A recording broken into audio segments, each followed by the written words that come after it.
मामला ये है, यहाँ पे सभी सप्लायर इकट्ठा हुए हैं जो अपना प्रोडक्ट ऑनलाइन प्लेटफॉर्म पे सेल करते हैं, अमेजोन, फ्लिपकार्ट, मीशो वगैरह पे। तो कई दिनों से एक मामला गरमाया हुआ था कि ई कार्ट लॉजिस्टिक का पहले भी कई सप्लायर ने कंप्लेंट डाली हुई थी कि इनका माल चोरी होता है और फ्रॉड होता है। करोड़ों का लोन लेके अपने ऊपर, कोई लाखों का ले रहा है, कोई करोड़ों का ले रहा है और ये कर्ज में डूबते जा रहे हैं सप्लायर। इनका फ़ायदा ई कार्ट लॉजिस्टिक, यानी कि इनमें फ्लिपकार्ट के कुछ बंदे मिले हुए हैं, कुछ ई कार्ट लॉजिस्टिक के जो बड़े मैनेजर हैं वो भी इसमें शामिल है। हमने कल यानी कि HM स्मार्ट होम टूटानी रोड पानीपत पीपल वाली गली के पास इसकी खबर मिली थी हमें कि यहाँ पे कोई फ्रॉड होने वाला है। उसकी कंप्लेंट हमने कल मॉर्निंग में किला थाने के अंदर दी थी। उसकी कंप्लेंट है कृष्ण कुमार जी के पास में।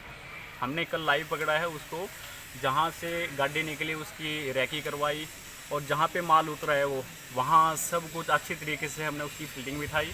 वहाँ से फिर हमने जहाँ पे माल फटके, यानी कि जो उसकी ओरिजिनल पैकेजिंग होती है लेवल वगैरह की, वो सारी फटके, वहाँ से आधा माल जिस रिक्शे के अंदर लोड हुआ उस रिक्शे का हमने पीछा कराया।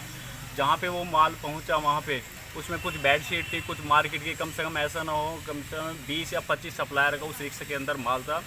उस रिक्शा के अंदर ना होने में कम से कम 1.5 लाख रुपए का माल था। डेली कम से कम 10 लाख रुपए का घपला वहाँ पे होता है। कुछ ऐसे ई कार्ट लॉजिस्टिक के जो कोरियर बॉय हैं जो वहाँ से रिटायर्ड, यानी कि 3 महीने 4 महीने ड्यूटी करते हैं, उसके बाद में वो जो वहाँ पे फ़िलहाल एक्टिव लॉजिस्टिक पार्टनर है, जो फ़िलहाल कोरियर बॉय यानी कि अभी है वहाँ पे, उनसे मिली भगत करके, यानी कि वो कभी 2,000 रुपये, 3,000 रुपये इस तरीके से सेटिंग करके हम तुम्हें डेली पर डे 1,000-1,200 रुपये देंगे।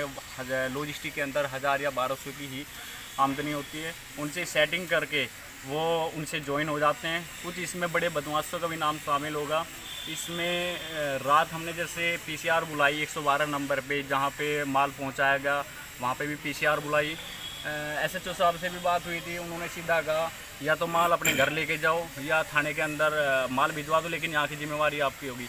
अब हम किस किस की जिम्मेवारी रखें? हमने जो हमारा काम था, अगर सारी इन्वेस्टिगेशन हम करने लग जाए तो सारा का सारा स्टाफ CIA स्टाफ के अंदर होगा, हम खुद ही ज्वाइन कर लेंगे CIA स्टाफ। आपने बदमाशों का नाम लिया, क्या कुछ आपके सामने? बदमाशों का नाम एक चिराग नाम का बंदा है, ये खुद उनको छुपाते हैं। चिराग नाम का बंदा मेरे सामने आया था, कुछ मैंने रैकी कराई थी ई कार्ट लॉजिस्टिक के अंदर, तो उसमें एक चिराग नाम का बंदा सामने आया था। मैंने अंदर से पता करवाया कि आपके हब के अंदर चिराग नाम का बंदा है या नहीं।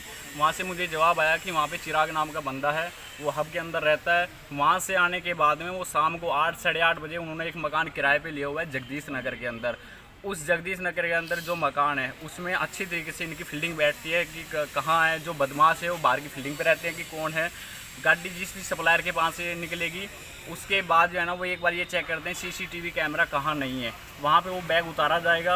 उसके बाद में उस बैग को वहाँ पे रिक्शा या किसी रेड़े के द्वारा, यानी कि बार बार जो है ना वो ट्रांसपोर्ट चेंज करते हैं, कभी रिक्शा में कभी बाइक में, ताकि कहीं भी पकड़ा ना जाए बंदा, किसी को शक ना हो। उसके बाद में वहाँ पे कुछ बदमाशों की फील्डिंग होती है और बदमाशों की फील्डिंग होने के बाद में जो अंदर है, हमने उसकी जो है ना अंदर की वीडियो बनवाई किसी ना किसी तरीके से, लेकिन जो बंदा वहाँ पे वो पैकेट गिन रहा है, काउंट करा के दे रहा है, उसमें बाकायदा वो बंदे साफ नज़र आ रहे हैं हमारे पास में इन चीज़ों के सभी एविडेंस से, वीडियो प्रूफ के साथ में। SHO साहब से जो है ना हमें कोई संतुष्टि नहीं मिली थी कल। बाकी जिस तरीके से यहाँ पे इसमें कई सप्लायर का माल है, हम उनसे कॉन्टैक्ट करेंगे और सभी सप्लायर एक साथ खड़े होंगे और देखते हैं किला थाने की तरफ से क्या मदद मिलती है। कितना घपला मान रहे हैं? घपला HM स्मार्ट होम का कम से कम 10 लाख रुपए का इनका 1.5 या 2 महीने चला। इसमें कुछ और सप्लायर है जो सामने आके अभी बात करेंगे। सामने आके बात कीजिए।